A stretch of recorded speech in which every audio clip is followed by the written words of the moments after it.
Pre-match highlights and report as Man United lose for the fourth time in 6 Premier League games. Eric Bailly, Og, and Bernardo Silva give Man City comfortable victory at Old Trafford in first-half flurry as pressure rises again on Ole Gunnar Solskjaer. City move second in Premier League. A dismal first-half performance consigned Manchester United to a 2-0 defeat by Manchester City at Old Trafford, their fourth defeat in 6 Premier League games.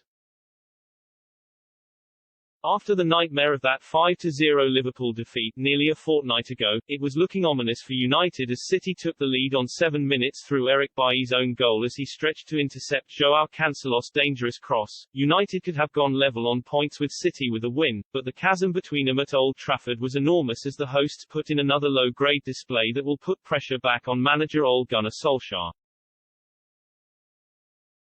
David De Gea made no less than 5 excellent saves in 7 first-half minutes as City peppered United's goal, but the goalkeeper should have kept out Bernardo Silva's poke at the most acute of angles just before the break from another Cancelo ball, 45, though Luke Shaw was equally culpable for some slack defending.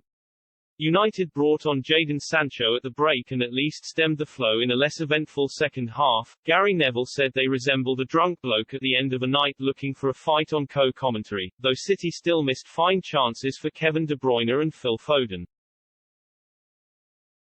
After a relatively stabilizing week leading up to the derby, the heat is back on United and Solskjaer as they sit 8 points off leaders Chelsea with just over a quarter of the season gone, a gap that could move to 11 points by 5 p.m. on Saturday.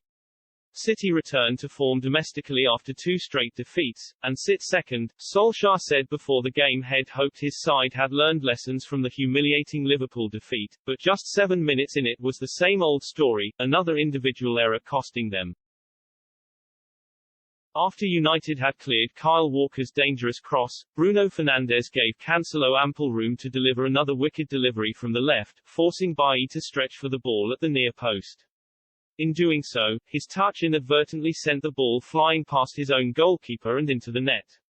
Once again, United's clean sheet was ruined. They haven't kept one at home since March, while the debate rages on as to whether Ronaldo makes Manchester United a better side overall. His individual brilliance is rarely in doubt, and he nearly brought them level with a fierce volley from Luke Shaw's cross, beaten away by Ederson. Otherwise, it was a quiet afternoon for the 5-time Ballon d'Or winner. That chance was a minor glitch in an otherwise dominant City first-half display, and they could have gone into the break with half a dozen goals. Aaron Wan-Bissaka was woefully out of position. It's absolute madness, said Gary Neville on commentary, allowing Phil Foden to centre for Kevin De Bruyne. His low show was blocked by Shaw, before Gabriel Jesus' rebound on the turn was brilliantly turned over by David De Gea.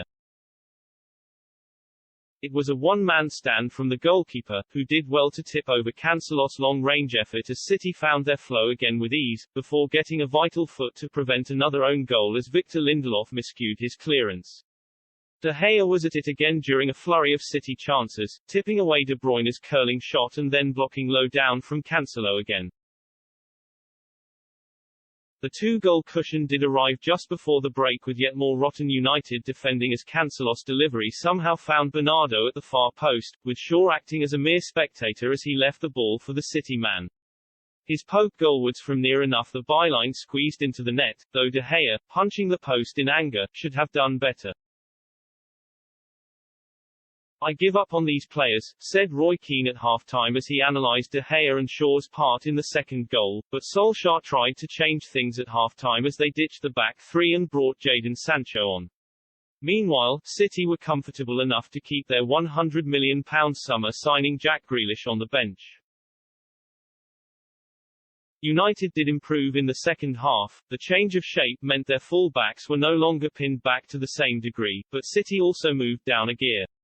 In fact, they were comfortable enough not to make a single substitution at Old Trafford, and still looked more likely to score the third goal. Ilkay Gundogan hit the side netting from an angle, De Bruyne sliced wide as the ball fell kindly to him at the far post, and Phil Foden came closest as he grazed the far post with a low shot from inside the box.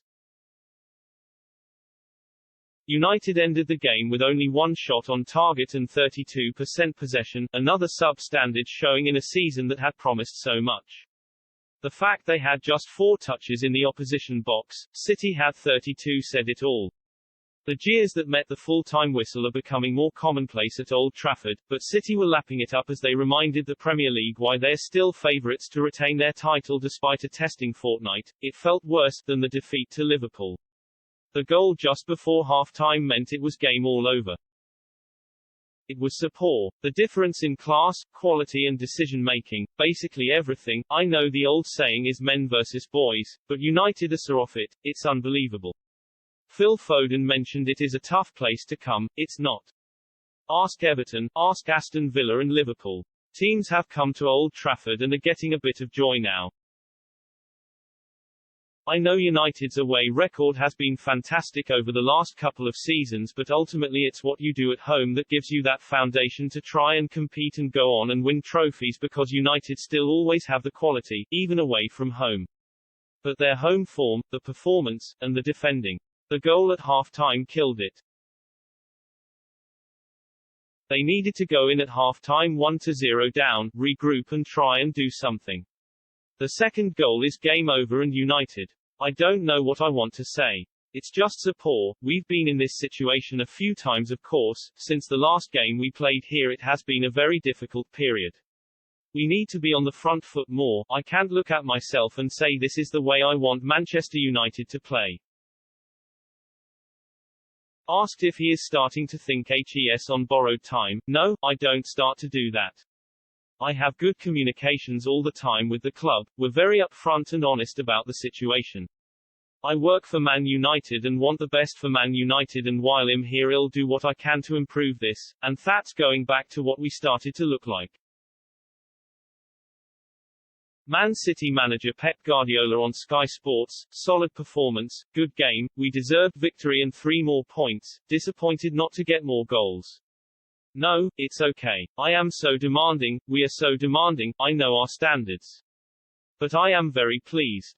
This is the game we needed. In the second half, if you attack quick, and you don't complete the action, they will attack quicker, and they are so dangerous. In Old Trafford if you let them run, it's a little bit like Anfield, no chance. They are better at counter-attacking, they are built for that. On not making any subs, I am so sorry, I don't like to not use them, but the game was 2-0, it was very comfortable, and I felt I didn't need to change anything today.